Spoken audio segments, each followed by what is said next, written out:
Hello, this is Julian with Coffee Reviews, and today we'll be reviewing the Muburi AB 0425 Wash Processed Kenya from XLIII Coffee. And there's the bag right there. And XLIII, based out of Da Nang, Vietnam. And this is their first ever appearance on this channel, as they're a coffee roaster I had zero familiarity with going into this review. We picked this coffee up from Airworks as part of their March coffee drop, and the major selling point to us on this coffee was that it was marketed as an ultralight Vietnamese coffee roaster, and given that we've never reviewed any Vietnamese coffee roasters before, it certainly caught our interest, so we will see how it's turned out, as this right here is day 81.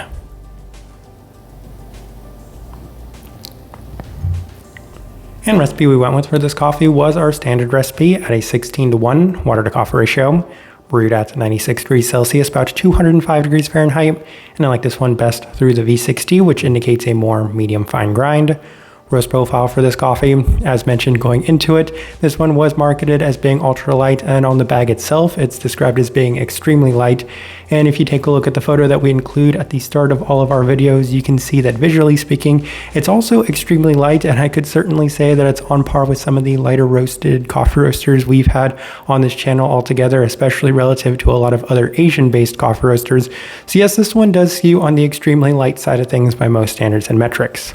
With all that out of the way, let's go ahead and start discussing this coffee. Day 53, first impression. So a little bit of context and background behind that. We did receive these bags a little later than we were expecting, as I think there was a little bit of a holdup in when they actually sent the bags of coffee to Airworks. So we did start this one at day 53, and we opted for the V60. And the coffee was interesting, as initially off brew, it is offering plenty of the expected Kenyan-like experiences with a slight papery quality that's in line with the listed kiwi. And I've said that in so many reviews in the past that oftentimes when I do see kiwi on a bag, I often get that papery quality to it, which was certainly the case here. But the cool down did offer a very prominent fresh fruit sense that was relatively well defined in terms of a peachiness. It was very pronounced as well, so this definitely lent itself towards a very impressive first try, as anytime I'm able to get some very rich stone fruits out of a Kenyan coffee, especially when it's in that very clean and well defined, almost Ethiopian-like sense, I am very impressed with that start. We move on to day 56 as we opted for the Chemex, and the coffee was not quite as impressive this time around, as there was notably less definition to the fruit qualities, demonstrating more of a generic Kenyan feel with an extra bit of bitterness as well. Strong brightness, so this lent itself towards an okay day, kind of backtracked from that first experience. But we move on to day 59 as we opted for the April brewer, and the coffee has had 3 different experiences so far, as this is somewhere in between the first and second experience, as it's still offering some of those stone fruit, or I should say strong fruit qualities, but less of the fresh fruit, stone fruit sense to it. Still plenty of the very strong red fruit brightness that's in line with the accompanying, with less of the accompanying bitterness as well. So just kind of been all over the board based off these first couple of tries. First time was extremely impressive, second time wasn't quite as good, and then the third try was somewhere in the middle of those two.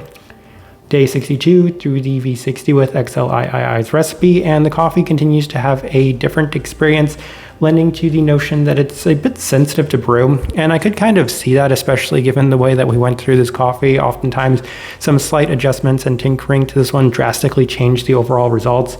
Still haven't been able to replicate that early peachiness, as the coffee does skew heavily in the Kenyan-like sense this time around with some very prominent red berry qualities. Day 65 through the Chemex with the same recipe, and the struggles continue as the coffee is offering a strange harshness to go with the papery quality as well, and it felt strangely slightly ashy and a little earthy, which given the profile of this coffee was certainly a little surprising.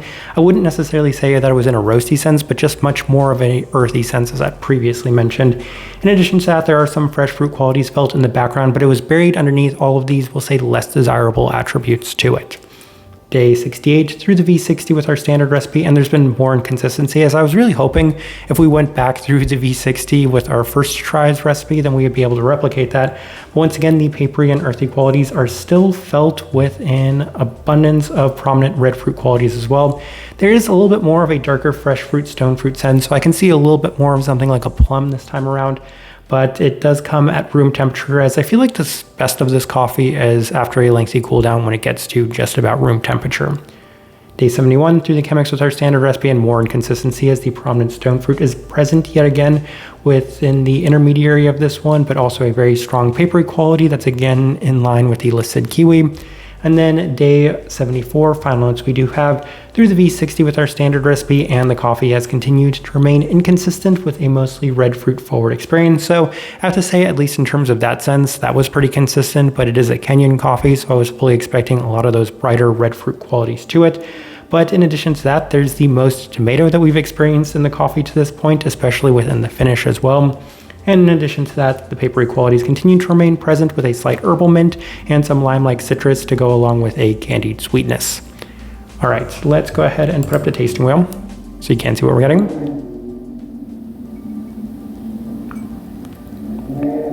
All right, and we have a handful of level 4s. Let's go through them, and we'll start with the cleanliness level 4. And truth be told, I'm a little surprised that we scored it as high as we did in terms of that cleanliness, but kind of thinking back as to when we scored this coffee, I guess I would have to say that it came mostly because there was a pretty prominent fresh fruit, stone fruit quality that did seem to kind of make up for the interesting, at times earthy qualities and very strong savory qualities to this coffee. It's probably somewhere between a 3 and a 4, and I think we just gave it the benefit of the doubt on this day, as looking back on it, I would probably put it at a level 3, so kind of disagreeing with myself on that. Finish, level 4. And we'll discuss these two things alongside each other, finish and acidity, because I usually do when it comes to Kenyan coffees. Would be really surprising if it didn't score at least a level 4 in both of those. And I would say that the finish did offer a different experience. A lot of the time I mentioned on the final day that it had a little bit more of that tomato-like attribute. The majority of the time it did have that very prominent lingering red, we'll say bright quality to the coffee. And in addition to that, at times it also had a nice little candied attribute to it. So there were positives. It just kind of depended a little bit more on the way the coffee was acting the day we brewed it. Sweetness level 4, and there was that candied sweetness. That's something that I did highlight towards the end, but I do have to also highlight the stone fruit qualities.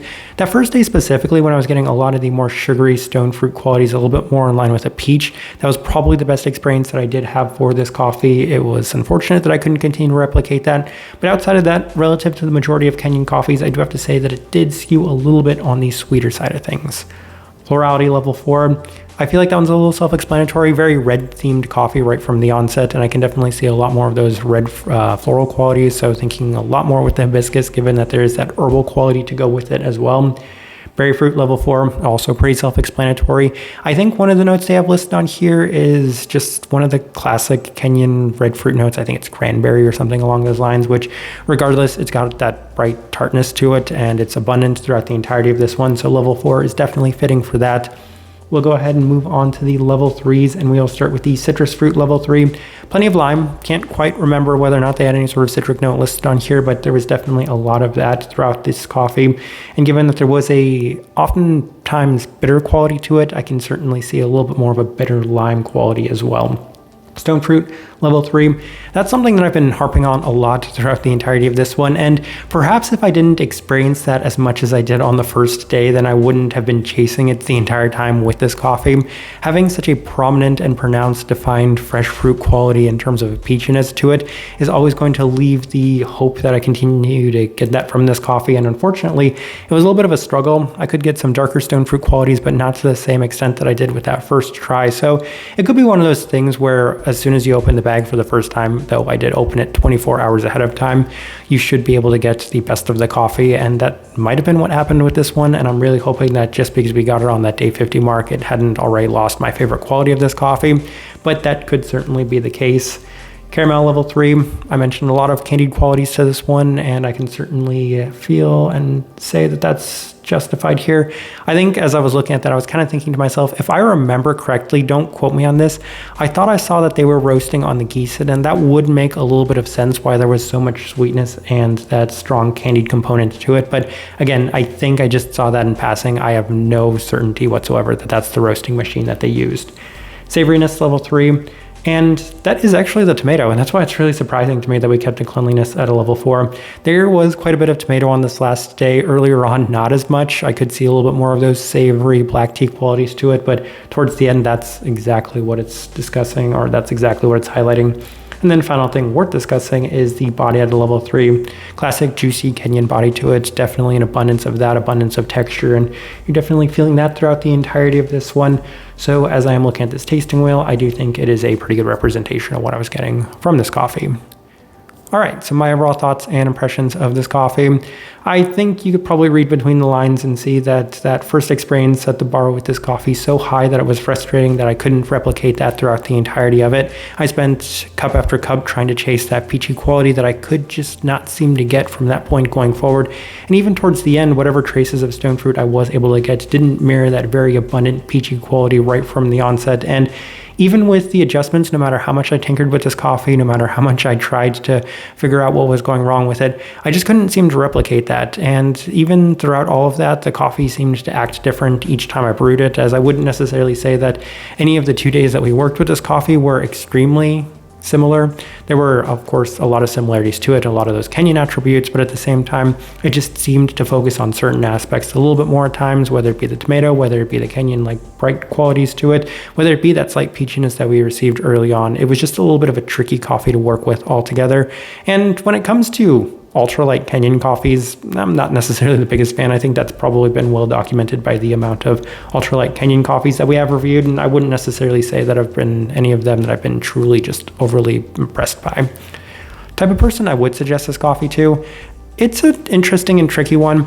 I'm going to point it in the direction of that profile specifically, given that it did seem like maybe a little bit more of a traditional coffee drinker or a traditional Kenyan coffee drinker would actually enjoy this one, because it did have a lot of those bright red fruit qualities to it. And I know that's a huge selling point to a lot of people, but it also offered some depth, especially in terms of that very rich and lively stone fruit quality that we received early on. Outside of that, plenty of citric attributes to it as well, plenty of body, and just that lighter profile altogether with an abundance of sweetness. Kind of the best direction I can point somebody towards on this one, and also the best way I can leave this review. If you by chance had an opportunity to try this coffee, I'd love to know your thoughts and impressions of it as well. If you're enjoying the content, give this video a like, subscribe if you're not already subscribed. This right here has been a review of the Muburi AB 0425 wash processed Kenya from XLIII Coffee. Thank you for watching.